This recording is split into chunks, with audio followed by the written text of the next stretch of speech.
Hi guys, I hope you're doing well. And in this video, we're going to be discussing about the positive externalities in production and how can this cause market failure because of underproduction of those goods that actually are resulting into or the economic activity that is resulting into underproduction and the economic activity that may result into positive externalities and then basically less is produced that is less than the socially optimum level. So basically, first of all we need to see that when we are talking about positive externalities in productions, we're talking about the benefits, right? The benefits to third party as a result of the actions of the firms, that is the producers. Now positive externalities are basically also known as positive spillover benefits, right? So these are positive spillover benefits. You can write that word as well in your essay question.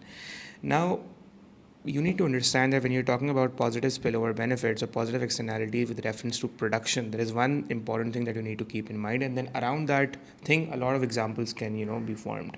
So basically remember that over here the positive spillover benefits are basically the cost reductions for a third party, right तो जो third party को benefit हो रहा है वो in terms of cost reduction हो रहा है बिकॉज उसको कॉस्ट ऑफ इनकर करने की ज़रूरत नहीं पड़ी. बात समझिएगा, थर्ड पार्टी को जो बेनिफिट हो रहा है ना वो बेसिकली ये हो रहा है कि उसको अब कॉस्ट इनकर करने की ज़रूरत नहीं है. इसका सिंपल एग्जांपल ये है कि फॉर एग्जांपल एक फ़र्म है, ठीक है, वो अपने वर्कर्स को ट्रेन करती है और जिसकी वजह से उस उनके वर्कर्स बड़े स्किल्ड हो जाते हैं. They get trained from let's suppose the best companies. तो जब एंड लेट्स सपोज मैं उनका कंपेरेटर हूँ उन फर्म्स का, राइट, तो मैं देखूंगा कि यार ये कंपनी उन वर्कर्स को ट्रेन कर चुकी है, वो काफ़ी कंपेरेटिव हो गए हैं, हालांकि उसने ट्रेनिंग कॉस्ट इनकर की है. तो मैं उनको उनको मैं वहाँ से बोलूँगा मेरी कंपनी में आके जॉब कर लें, थोड़े से ज़्यादा पैसे दे दूंगा उनके, ज़ाहिर है वो प्रोडक्टिव भी हो चुके हैं. लेकिन इससे फ़ायदा मुझे क्या फ़ायदा हो रहा है, मुझे ही फ़ायदा हो रहा है कि वो जो एक्सटेंसिव ट्रेनिंग जो उन्होंने एक्सटेंसिव ट्रेनिंग कॉस्ट इनकर की थी वो मुझे अब करने की ज़रूरत नहीं है. वो उस कंपनी ने की थी और उस कंपनी ने एक्सटेंसिव ट्रेनिंग कॉस्ट इनकर करने के की वजह से वो जो उसके उनके वर्कर्स थे they got very skilled and they got very productive and very efficient as well. तो वो जो प्रोडक्टिव और एफिशिएंट हुए हैं और बहुत स्किल्ड हुए हैं उस उसका फ़ायदा मतलब ह्यूज फ़ायदा मुझे होगा, मेरी कंपनी को होगा, because they will contribute significantly to my revenues and profits and all of that, right. And then फ़ायदा खाली मेरी कंपनी को नहीं होगा, मेरे शेयर होल्डर्स को या मेरे डायरेक्टर्स या मेरे बोर्ड को नहीं होगा in terms of more profits. Overall the environment and the experience they will bring in, it will be shared between all the workers. So overall it will have a positive impact on the other workers who will learn from them. So more I understood. So see how many third party benefits are being made. So वो और productive हो जाएंगे दूसरे workers, तो overall company और boost करेगी, economically भी फ़ायदा होगा बिकॉज प्रॉफिट्स होंगे कंपनी को, तो टैक्स रेवेन्यूज जनरेट होंगे जो गवर्नमेंट के पास जाएंगे, जो and the government can spend that money on essential public services and then you know maybe my company is contributing more to the GDP as well. So बहुत सारे third party benefits हैं. Third party benefits जो हैं वो basically आपको सोचने पड़ते हैं अपने जहन में, लेकिन वो तभी आप कर सकते हैं, और बिकॉज MCQs में भी अक्सर आता है, तो ये तभी आप कर सकते हैं जब आपको एक कॉन्सेप्ट क्लियर हो. तो इतने सारे मैंने आपको बता दिए, ठीक है. दो तीन मैं और भी बताऊँगा, मैंने यहाँ पर नोट डाउन भी किए हैं. तो बात वही है कि देखें एक्सटेंसिव ट्रेनिंग प्रोग्राम जो उस कंपनी ने इनकर किया था मुझे अब नहीं करना पड़ा, तो मेरा जो है वो एक ओवरऑल कॉस्ट रिड्यूस हो गई ना. मैं एक प्रोडक्टिव स्किल्ड वर्कर ले आया, जो कि अगर मैं नॉर्मली मार्केट से वो वर्कर हायर करता जिसने ट्रेनिंग कॉस्ट नहीं इनका, तो मुझे उसको ट्रेन करना पड़ता, तभी मैं उसको उस लेवल पे लेकर आता जिस लेवल पर अभी वो मुझे एक तरह से मिल गया है. मेरा तो बेनिफिट हो गया, मुझे तो ट्रेनिंग कॉस्ट इनकर ही नहीं करनी पड़ी, तो सारी ट्रेनिंग कॉस्ट दूसरी कंपनी ने इनकर की और उसको उस लेवल का प्रोडक्टिव बना दिया जिस लेवल का मैं उसको बना पाता अगर मैं लाखों रुपए की ट्रेनिंग कॉस्ट इनकर करता. तो बात वही है कि मेरी कॉस्ट सेव हो गई. तो एक तरह से ये पॉजिटिव स्पिल ओवर बेनिफिट्स हैं. इसके अंदर और एग्जांपल्स भी आप डाल सकते हैं. फॉर एग्जांपल मैंने एक एग्जांपल यहाँ पे लिखी है कि जैसे ऑर्गेनाइजेशन है वो एक ओपन सोर्स सॉफ्टवेयर डेवलपर है. ओपन सोर्स सॉफ्टवेयर का मतलब है पब्लिकली अवेलेबल, जो कि फ्रीली और पब्लिकली अवेलेबल है टू अदर्स, और वो अवेलेबल कर दे सबके लिए फ्री में, ठीक है ना. सो अगेन बात वही है कि this brings down the development cost for others, right. And then so इसकी मैं आपको एक एग्जांपल और भी दे सकता हूँ. This example also make sense, but at least वो पॉजिटिव एक्सटर्नैलिटी के हवाले से काम आ जाएगी. I don't know if it will fit in with respect to production. I think it will. But so for example अगर एक स्टूडेंट है वो अपने टीचर से पढ़ रहा है ऑनलाइन, और टीचर वो लेसन रिकॉर्ड करके लेट्स से यूट्यूब पे डाल देता है, तो कॉस्ट इनकर स्टूडेंट कर रहा है, but then again it's also benefiting to a lot of people. तो एक तरह से पॉजिटिव एक्सटर्नैलिटी की एग्जाम्पल है। आई डोंट नो कि ऐसा मैंने ये सोचा नहीं है कि यहाँ पे फिट इन होगी नहीं होगी। May be you guys can think about it and then let me know in the comments. But then again the point is के there is a positive externality involved because the student is incurring the cost, but then that is being floated publicly for everyone, right? So सब उससे benefit कर रहे हैं। तो जो बच्चे उस लेक्चर को सुन के उनको वो कॉस्ट इनकर करनी पड़ती है, ट्यूशन टीचर को देनी पड़ती, अब वो लेक्चर सुन के उन्होंने खुद ही सीख लिया, उनको कोई कॉस्ट इनकर नहीं करनी पड़ी, right? So it makes sense. So again वही बात है कि ओपन सोर्स सॉफ्टवेयर है, it will now generate widespread benefit for so many people. एक और एग्जांपल आप ले सकते हैं, for example positive spill over effects जो आ रहे होते हैं university research and development. So university में रिसर्च एंड डेवलपमेंट हुई, इसकी कॉस्ट इनकर हुई, that is again available for others as a open source. और उस रिसर्च की बेसिस के ऊपर कोई कंपनी ने प्रोडक्ट डेवलप किया तो उस कंपनी को खुद नहीं करनी पड़ी वो रिसर्च, उसकी कॉस्ट सेव हो गई, राइट?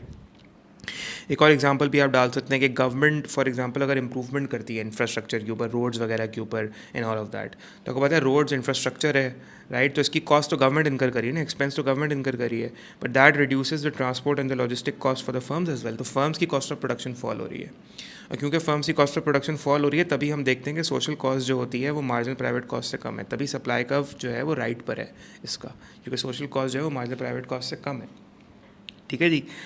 सो अगेन बात वही है कि फर्म्स की कॉस्ट कम हो जाएगी, तो ये पॉजिटिव एक्सटर्नैलिटी है ना। गवर्नमेंट जो है वो रोड्स बना रही है, बट वो रोड्स जो बना रही है कॉस्ट गवर्नमेंट इनकर कर रही है, बट अगेन जितनी भी फर्म्स हैं, बहुत सारी फर्म्स हैं, वो उनकी ट्रांसपोर्टेशन कॉस्ट सिग्निफिकेंटली रिड्यूस हो रही है, तो गवर्नमेंट उनसे ले तो नहीं रही ना पैसे, ठीक है जी? तो वही वाली बात है ना कि पॉजिटिव एक्सटर्नैलिटीज़ के अंदर the third party is benefiting, but the third party is not paying for it, but still it is benefiting, right? तो अब इसका डायग्राम आप कैसे बनाएंगे? डायग्राम इसका ऐसे बनाएंगे कि आपने कोई एक्स वाई एक्सेस लेबल कर दिया, ठीक है? क्योंकि प्रोडक्शन की बात हो रही है तो ऑब्वियसली जो आप शिफ्ट करेंगे वो आप मार्जिनल प्राइवेट कॉस्ट और मार्जिनल सोशल कॉस्ट के अंदर बेसिकली चेंज होगा, as in the social cost will be different from private cost, because आप प्रोडक्शन की बात करें, आप एक्सटर्नैलिटी जो बात कर रहे हैं चाहे वो पॉजिटिव हो या नेगेटिव हो, लेकिन आप प्रोडक्शन के अंदर अगर एक्सटर्नैलिटी की बात करेंगे तो चेंज जो आएगा it will be in the social cost and the private cost curve will differ. लेकिन अगर आप कंजम्पशन की बात करेंगे तो फिर उस सिचुएशन के अंदर private benefit and social benefit curve will differ, right? So in this sense, the social cost will be less than the private cost, and the simple reason is why will social cost be less than the private cost? Because the positive externality, you deduct positive externality from private cost, so it will reduce the marginal social cost. So it brings down the positive externality brings down the marginal social cost. And that is why the marginal social cost is less than the marginal private cost, and the difference is basically representing your positive externality from the production से positive externality आ रही है, खाली consumption से नहीं। देखो हर angle से ना market failure पता होना चाहिए। Knowledge is very important guys for scoring good marks. ज़्यादातर बच्चों के जहन में पॉजिटिव एक्सटर्नैलिटी का जो कॉन्सेप्ट होता है ना वो सिर्फ वैक्सीन्स और हेल्थ केयर के कॉन्सेप्ट से होता है, उनको उतना डेप्थ में कॉन्सेप्ट से ही पता नहीं होता, तभी मैंने ये वाला एलिमेंट भी डाला है इसमें, ठीक है? उसमें प्लेलिस्ट के अंदर ये वाला वीडियो भी डाल रहा हूँ। तो इसमें आप क्या बोलोगे? इसमें आप बोलोगे कि देखें फ्री मार्केट जो है वो इंडिविजुअल प्रोड्यूसर्स जो हैं they only consider the private cost of production. तो आप क्या बोलोगे? तो यार ये तो बड़ी अच्छी बात हो गई ना। इसका मतलब तो ये हुआ कि यार मतलब अगर आपको सोसाइटी को बेनिफिट देना है तो आप कॉस्ट इनकर करें, आप अच्छी खासी कॉस्ट इनकर करें, और आप जो है वो अपना कंटेंट जो है वो मतलब जैसे फॉर एग्जांपल मैं बोलूँ कि यार मैं जो है ना वो एक कॉस्ट इनकर करूँ, ठीक है? और मैं एक कॉस्ट इनकर करूँ और लेट्स सपोज़ मैं फॉर एग्जांपल अगर मैं कंटेंट वगैरह बना रहा हूँ यूट्यूब के ऊपर, ठीक है? इसके लिए मैं सब कुछ लेकर आऊँ, मतलब कैमरा एक्सेट्रा, माइक वगैरह सब, लाइट्स वाइट्स, मैं कॉस्ट इनकर करी मैंने, और उसके बाद मैंने जो है वो ये लेक्चर्स को यूट्यूब पे डाल दिया और फ्री में एक्सेस दे दिया सबको, ठीक है? तो एक तरह से ये भी पॉजिटिव एक्सटर्नैलिटी, कॉस्ट मैं इनकर कर रहा हूँ बट ये पॉजिटिव एक्सटर्नैलिटी है, ठीक है? तो अगर ऐसा है, ठीक है, खैर मैं अपनी बात नहीं कर रहा, लेकिन अगर ऐसा है तो जनरली सबको ये काम करना चाहिए ना। फिर तो सबको अपना कंटेंट यूट्यूब पे डाल देना चाहिए फ्री में, राइट? ताकि सबका बेनिफिट हो। बिकॉज टेक्निकली मुझसे कोई आर्ग्यू अगर ये करे कि नहीं देखें हम तो कॉस्ट इनकर कर रहे हैं और हम फ्री में डाल दें, क्यों डाल दें, हम रिकवर करें वो कॉस्ट और पैसे चार्ज करें, लेकिन टेक्निकली तो सोसाइटी का ही फ़ायदा हो रहा है ना। तो देखें इससे क्या होगा, बच्चों के पास अच्छा कंटेंट जाएगा, बच्चों के ग्रेड्स अच्छे आएंगे, यही बच्चे जो है वो फ्यूचर में लेबर फोर्स बनेंगे पाकिस्तान का, जीडीपी में उनकी अच्छी कंट्रीब्यूशन होगी, पाकिस्तान टैक्स रेवेन्यूज़ जनरेट करेगा, पाकिस्तान अपना डेफिसिट्स जो है वो फाइनेंस कर पाएगा, पाकिस्तान जो है वो अपने लोन्स रीपे कर पाएगा, पाकिस्तान में डेवलपमेंट एक्सपेंडिचर्स होगा। लेकिन आप खुद सोचो, कोई सोचेगा, कोई कोई इतनी लंबी जाके सोचेगा, इतनी लंबी कोई वहाँ दूर तक की सोचेगा नहीं ना। उनको सिर्फ सबको क्या, और मैं खाली टीचर्स की, जनरल टीचर्स की बात नहीं कर रहा, मैं जनरल सबकी बात कर रहा हूँ। ये मैं एग्जाम्पल जानबूझ के दे रहा हूँ ताकि तुम लोग स्टूडेंट्स रिलेट कर सको इस बात को, कौन सा ज़्यादा समझ में आए। तो बात वही हो रही है कि जो इंडिविजुअल प्रोड्यूसर्स होते हैं ना, they only consider the private cost of production, हम सिर्फ प्राइवेट कॉस्ट को कंसिडर करेंगे, वो इतना आगे का नहीं सोचेंगे, ठीक है। They will ignore the full social cost of their actions. तो वो जो social cost of their action है उसको इग्नोर कर देंगे।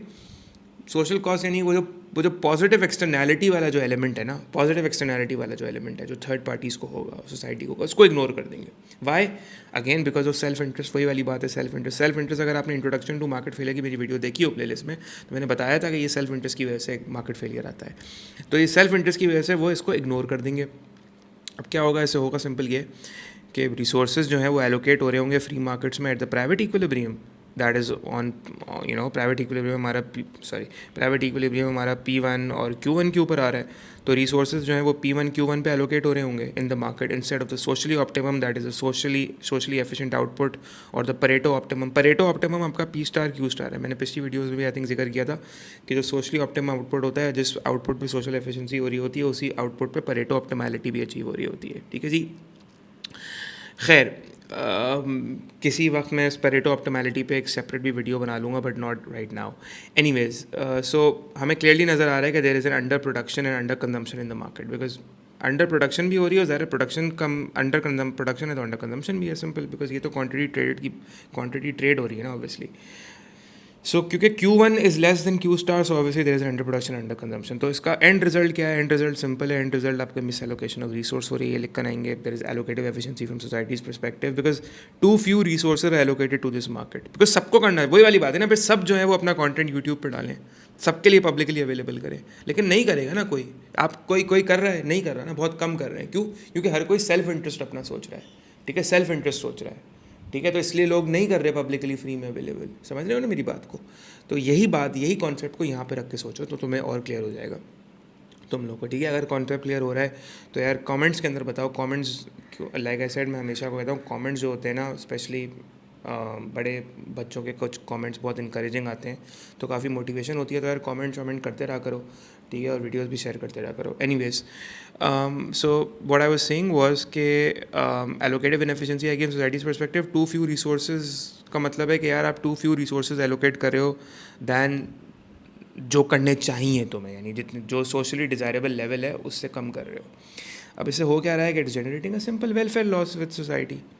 Society is basically losing out on units that are basically not produced, because ये जो Q1 से लेकर Q तक के Q* तक के यूनिट्स हैं, यहाँ प्रोड्यूस नहीं कर रहे हैं। अगर आप फॉर एग्जांपल ये यूनिट उठाते हो, let's say at this point ये यूनिट है, लेट्स सपोज कोई भी वैल्यू हो सकती है इसकी, अगर आप इसकी वो चेक करो, क्या कहते हैं, सोशल बेनिफिट चेक करो, तो marginal social benefit is more than the marginal social cost, which means that it should be produce and more should. इसका मतलब ऑल ये जितना भी एरिया है जिसके अंदर ये अंडर प्रोड्यूस जो हो रहा है, अगर ये सारे यूनिट्स हम प्रोड्यूस कर दें तो इन सारे यूनिट्स की जो सोशल बेनिफिट है वो सोशल कॉस्ट से ज़्यादा है। तो सोसाइटी को एक वेलफेयर बेनिफिट होगा अगर ये एक्स्ट्रा यूनिट्स प्रोड्यूस कर दें, लेकिन क्योंकि सोसाइटी नहीं कर रही प्रोड्यूस, सोसाइटी महरूम हो रही है, जैसे it's being deprived of the welfare benefit that it could have achieved, of the potential welfare benefit it could have achieved, because these extra units would have generated more benefit to society than to cost, because these extra benefits would have generated more social benefit as compared to the social cost it would have generated, right? So there would have been a net welfare gain to society, but since these extra units are not produced, these extra services are not given, that's resulting into an under allocation and under production and consumption, or misallocation, and that's causing a welfare loss. तो ये जो red area है ये हमारा welfare loss represent कर रहा है, society को वेलफेयर लॉस हो रहा है, बिकॉज ये बेसिकली रेड एरिया ये वो बेनिफिट है जो सोसाइटी को होता, सोसाइटी इस वेलफेयर बेनिफिट को इंटरनलाइज कर पाती अगर ये यूनिट्स प्रोड्यूस होते हैं, बट क्योंकि अब ये वेलफेयर बेनिफिट रियलाइज़ नहीं हुआ, इंटरनलाइज नहीं हुआ सोसाइटी को, तो ये वेलफेयर लॉस बन गया आपका, ठीक है जी। बिकॉज आपको समझने की ज़रूरत है कि फ्री मार्केट जो हैं वो बेसिकली प्रोड्यूस करती हैं प्राइवेट इक्विलिब्रियम पे, जहाँ पे मार्जिनल प्राइवेट कॉस्ट जो है ये फ्री मार्केट इक्विलिब्रियम है, ठीक है, Q1 P1, जहाँ पे मार्जिनल प्राइवेट कॉस्ट जो है वो मार्जिनल प्राइवेट बेनिफिट की, देखो ये मार्जिनल प्राइवेट कॉस्ट और ये marginal private cost marginal private benefit के बराबर है इस इक्विलिब्रियम पे, ये प्राइवेट एफिशिएंसी है। लेकिन सोशल एफिशिएंसी का है जहाँ पे marginal social cost marginal social benefit के बराबर है, इस पॉइंट पे, इस equilibrium marginal social cost marginal social benefit के बराबर है। ये आपकी परेटो ऑप्टिमैलिटी है सोशल एफिशिएंसी है, ठीक है जी। तो इसलिए हम कहते हैं कि फ्री मार्केट जो हैं they fail to allocate resources efficiently from society's perspective, despite the fact that they might be allocatively efficient, but the fact that they are socially undesirable as well, because free markets के अंदर आप ये लिखोगे ये exam में A2 में कि जी positive externalities हो रही होंगी प्रोडक्शन में, और तुम ये 2-4 एग्जाम्पल्स देकर समझा देना, ठीक है जी। Okay guys, I hope you understood this video. I will see you all in the next video. Until then take care.